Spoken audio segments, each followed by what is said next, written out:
আরজিকর কাণ্ডের প্রতিবাদে মিছিল করায় 3টি স্কুলকে শোকজ করল জেলা শিক্ষা দফতর।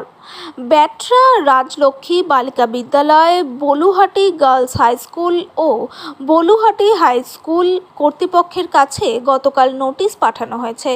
ছাত্রছাত্রীদের নিয়ে মিছিল করানো শিশু অধিকার বিরোধী, এই মর্মে চিঠি পাঠানো হয়েছে। 24 ঘন্টার মধ্যে শোকজের জবাব দিতে বলা হয়েছে।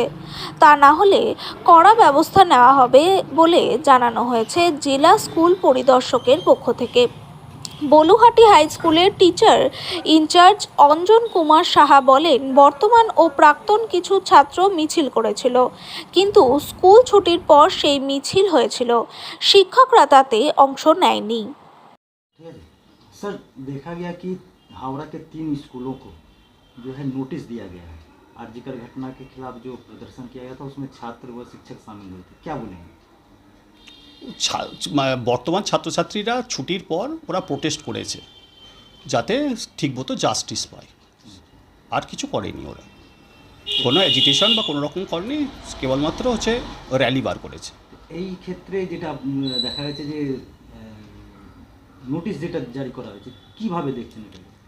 আমি বলতে পারবো না এটা ডিআই স্যার কালকে রাত্রিবেলা পাঠিয়েছেন 7:15 নাগাদ আমার মেলে এসছি স্কুলে। এটা ডিআই স্যারই হয়তো ঠিকমতো বলতে পারবেন কেন পাঠিয়েছেন আর কি। এটা কি শুধু ছাত্রছাত্রীরা অংশগ্রহণ করেছিল না শিক্ষক?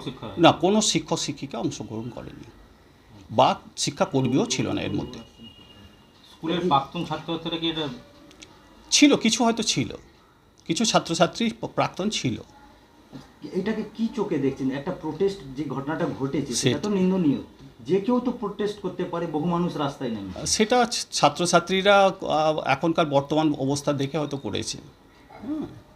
প্রোটেস্ট করা তো উচিত, সে অবশ্যই করা উচিত, কিন্তু সেটা ছাত্রছাত্রীরা কীভাবে করলো সেটা তারাই বলতে পারবে। তো সেই ক্ষেত্রে তো দেখা যাচ্ছে যে স্কুলকে নোটিশ দেওয়া হচ্ছে, শোকজ করা হচ্ছে। হয়তো স্কুলে ছেলেমেয়েরা ছিল বলেই হয়তো। স্কুল আওয়ার্সের মধ্যে কি মিছিলটা হয়েছে? না, স্কুল আওয়ার্সের মধ্যে কোনো মিছিল হয়নি। যা হয়েছে 4:45-এর পর, 4:45-এর পর মিছিল হয়েছে। এর কি আপনারা জবাব যেটা আমরা জবাব কালকে ডিআইকে পাঠিয়ে দিয়েছি। আপনার নাম? অঞ্জন কুমার সাহা।